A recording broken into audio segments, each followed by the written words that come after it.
Okay, దీంట్లో okay Gen Z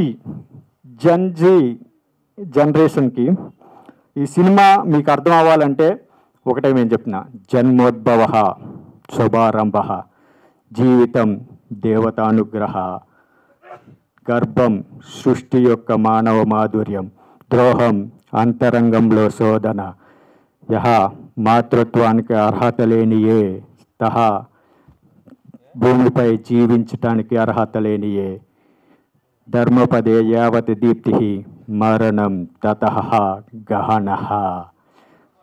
ఇది decode చేయండి, మా సీమంతం మూవీ ఏంటో మీకు తెలుస్తుంది. I'm giving a challenge to Gen Z, once decode this శ్లోకం మీకే అర్థమవుతుంది ఈ మూవీ గురించి. అండ్ మేము ప్రజెంట్ రిలీజ్ చేయబోతున్నాం నవంబర్ 14 నవంబర్లో. మీకు తెలిసిందే చిన్న సినిమాల గురించి ఎన్ని కష్టాలు, అన్ని కష్టాలు మేము పడినాం, అధిగమించాం. నేను ఒకటే మెసేజ్ ఇస్తున్నాను, మీకేమైనా కోరిక ఉంటే బలంగా మనసులో అనుకోండి, ఖచ్చితంగా దేవుడే దిగి వచ్చి మనకిస్తాడు. సో కానీ బలంగా అనుకోవాలా.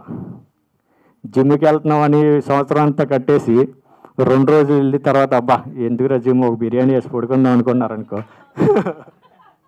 సో అట్లా కాదు, బలంగా అనుకోవాలంటే 365 డేస్కి జిమ్కి వెళ్ళాలా. అనుకోవడం కాదమ్మా, వెళ్ళాలమ్మా. ఎవరు? చందునా? చందు.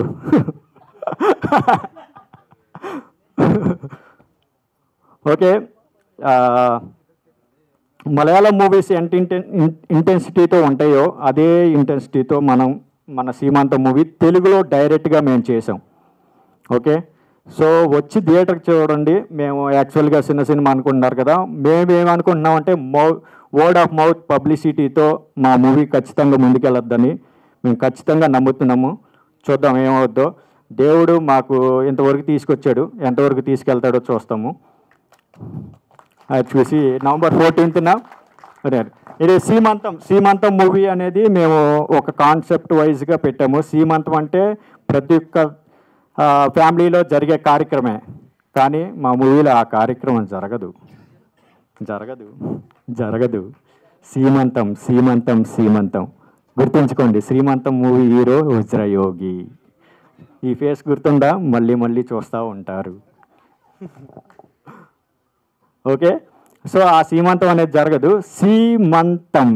మంతంలో అంతం ఉంది, సీలో క్రైమ్ ఉంది, సీలో ఇంకొకటి దాగి ఉంది. అది కావాలి, అది తెలియాలి అంటే నవంబర్ 14కి థియేటర్కి వచ్చేయండి. కలిసి మీరు ఎంటర్టైన్మెంటు, సస్పెన్సు, థ్రిల్లరు, ఆ సీలో అర్థం ఏంటో కూడా తెలుసుకుంటారు.